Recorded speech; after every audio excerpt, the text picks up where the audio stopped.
Sa Pilipinas, milyon-milyong pamilya ang umaasa sa dolyar o dirham o euro na pinapadala mula sa ibang bansa. Para sa marami, ang pag-alis papuntang abroad ay parang panalo sa lottery. Bagong buhay, bagong pag-asa, at bagong simula. Pero sa likod ng bawat success story, may bahaging hindi ipinapakita sa social media.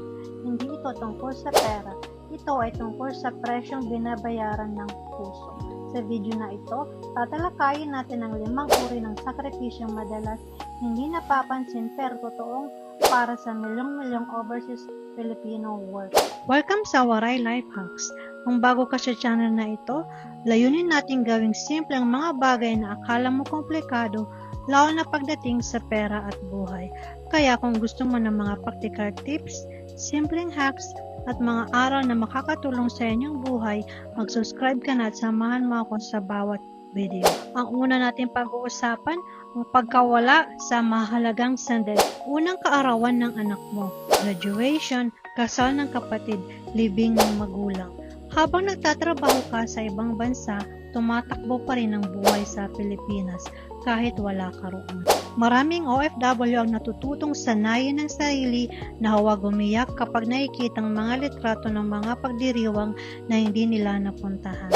Pero sa loob, alam nating lahat, hindi ito basta-basta lang pinagtatakpan. Isa itong bahagi ng buhay na hindi na maibabalik pa. Ang pangalawa, ang pagiging malakas sa labas pero nasasaktan sa loob. Karaniwan ang inaasahan ng OFW na maging matatag dahil siya ang haligi ng tahanan. Pero ang katotohanan, marami sa kanila ang nakikipagbuno sa homesickness, loneliness, at kahit depresyon. Nang tahimik, walang kausap dahil natatakot silang ipakita ang kahinaan. Ayon sa pag-aaral tungkol sa mental health ng migrant workers, ang isolation at culture shock ay malaking salik sa pagtaas ng stress at anxiety sa mga manggagawang abroad. Karaniwang wala silang agayang suporta, walang kapamilya sa tabi, walang kaibigan na talaga nakakaintindi ng sitwasyon. Ang pangatlong sakripisyo ng isang OFW, ang pagbabago ng relasyon sa pamilya. Isa sa pinakamasakit na epekto ng pagiging OFW ay ang unti-unting paglayo, hindi sa distansya kundi sa koneksyon. Ang mga anak na iniwan noong bata pa ay lumaki na hindi gaanong kilala ang sariling magulang. Minsan, ang salitang mama o papa ay para na lang sa taong nagpapadala ng pera, hindi sa taong kasama sa pang-araw-araw na buhay. At kapag umuwi na sila pagkatapos ng ilang taon, parang estranghero sa sarili nilang tahanan. Ang pang-apat na sakripisyo ng isang OFW ay ang karera at pangarap na naiwan. Marami sa mga OFW may propesyon sa Pilipinas. Ang karamihan ay guro, nurse, engineer, pero pumapayag na maging domestic worker o magtrabaho sa ibang larangan para lang kumita ng mas malaki sa ibang bansa. Ang ibig sabihin nito, ang mga taon ng pag-aaral, ang mga pangarap na profesional ay isinasantabi. Hindi dahil kulang sa kakayahan, kundi dahil kailangan. Ito ang tinatawag na brain waste.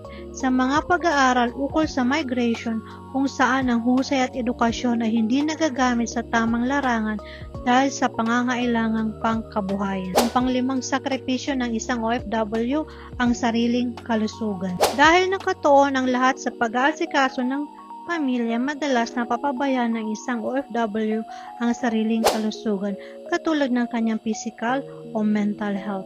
Palagi nag-overtime, nagdadagdag ng shift, kulang sa tulog. Lahat ito ay ginagawa para lang madagdagan ang maipadala sa Pilipinas. Kadalasan, ang kalusugan ng huling isinasaalang-alang kahit ito mismo ang kapital nila para patuloy na makapagtrabaho. Ito ang silver lining kung bakit patuloy pa rin silang nagsasakripisyo. Dahil sa kabila ng lahat ng ito, milyong-milyong OFW ang patuloy pa rin nagtatrabaho, nagtitiis at nagsasakripisyo dahil sa isang bagay, pag-ibig sa pamilya. Hindi ito tungkol sa pagiging martir.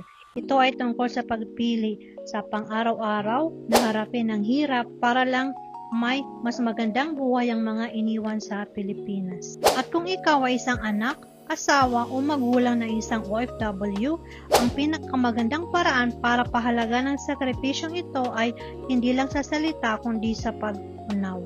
Kung ikaw ay isang OFW na nanonood ngayon, maraming salamat.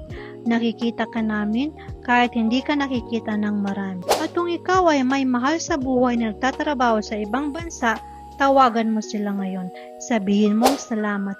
Minsan, iyon lang ang kailangan nila. Kung na-touch ka sa video natin na ito, mag-like at mag-share sa isang OFW na kakilala mo. O kabayan, ikwento mo naman sa comment section ang sarili mong karanasan. At maraming salamat sa panonood. Magkita-kita tayo sa susunod kong video.